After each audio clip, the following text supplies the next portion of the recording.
The rest of chapter 15, St. Paul defends the resurrection and argues that it is the very essence of the Christian faith, the necessary doctrine for salvation. This is what Paul means by the gospel, the resurrection. Like St. Paul and St. Mark, the church fathers saw the gospel as the proclamation of the victorious resurrection of Jesus Christ.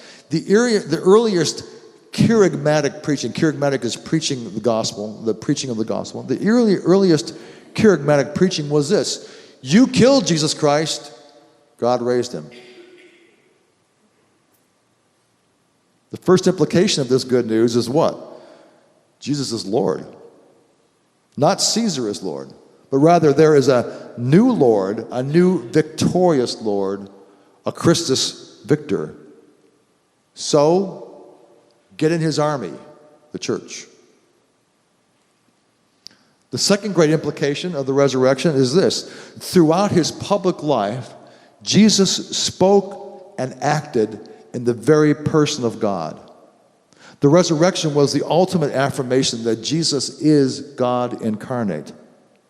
As God incarnate, God in the flesh, Jesus fulfills the entirety of the Old Testament narrative. He was not just another prophet, another priest, another king, but rather he was the very embodiment of the prophets. He was the very embodiment of temple. He was the very embodiment of kingship. Law, prophets, covenant, temple, sacrifice were all gathered up and transfigured in this risen Christ. They were fulfilled in Christ. Why is that? Because he is the perfect union of God and man. All of the Old Testament practices and institutions of law, prophets, covenant, temple, sacrifice were meant to bring about what? The unity of God and man. Think back to Paul. The unity of God and man.